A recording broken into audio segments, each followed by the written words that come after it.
And on the eve of the Capitol insurrection anniversary, the House Speaker Nancy Pelosi recollected the trauma of that day. The political veteran and the first female Speaker of the U.S. House of Representatives gave an exclusive tour of the Capitol building, explaining the events that took place last year. She walked down the corridors and the hallways, stopping by to explain each act of vandalism that unraveled on the 6th of January 2021.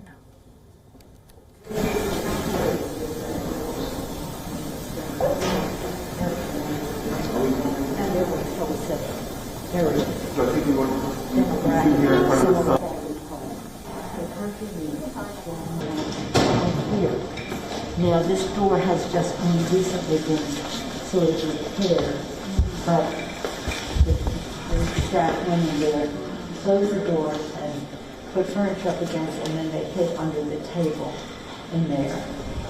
This was all banged down. It's mostly repaired now, but you can see there's some destruction there. But they banged that door down, but they couldn't get the second one. For more than 2 hours, close to 3 hours, they were under a table in the dark, the furniture pushed up against the wall, but they couldn't speak because these people were there. So they came from the offices and went in there. That's why I say I'll never forgive them for the trauma that they caused the young people. And in the speaker's office, when they went here, they took the iPad and that stuff, and the conference room. My favorite, Lincoln. There he is. Lincoln. And this is actually the speaker's office here. They weren't here.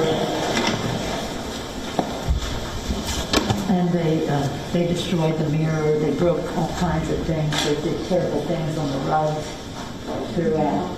And then you've seen some of the pictures of them sitting at the desk. It's that desk right there. Will not be our last. Interesting.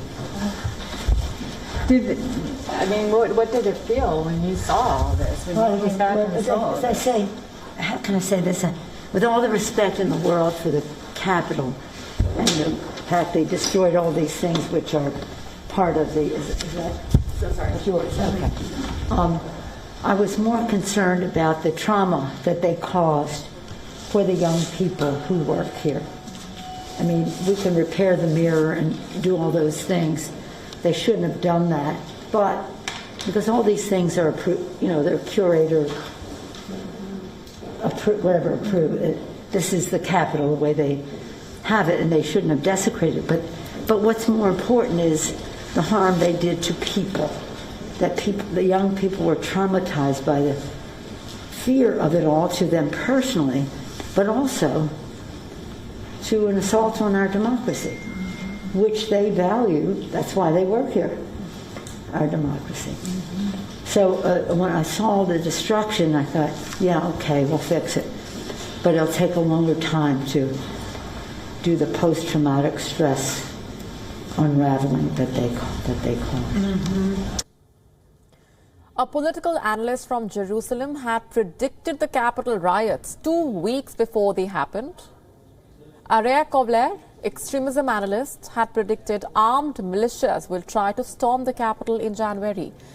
This is the prediction on your screen now, a tweet from the 21st of December 2020, and the date of prediction is bang on.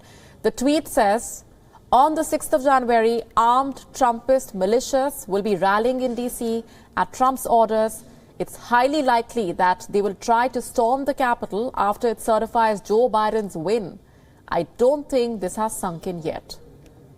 Our correspondent Jody Cohen then caught up with the author of this tweet in Jerusalem, as Area Kovler exclusively explains how he foresaw the Capitol insurrection. So if we go back even further to the summer of 2020, the huge number of Trump supporters, Republicans, who thought there was zero chance he could lose.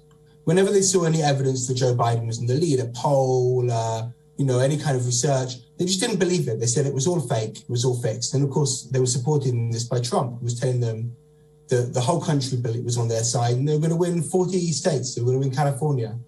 And as election day came closer and closer, they just became more and more sure.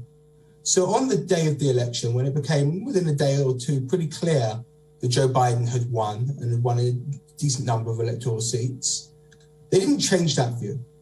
And with Trump also echoing it, he kept saying to all of his supporters, including his most hardcore believers, that he was still going to win and they're going to see how any day now.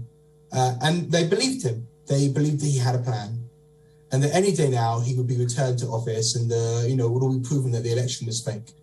And as time went on, the last possible day they could carry on believing that was the day that Congress would have confirmed Joe Biden as the winner, January the 6th. So then when Trump himself took to Twitter about 3 weeks before January the 6th and said, come to Washington, D.C. for a big rally, it was pretty clear to me that this was only going to go one way. All of these people, thousands of them, tens of thousands, you can see them beginning to organize, plan, carpool, take time off work. Were going to come to Washington, D.C.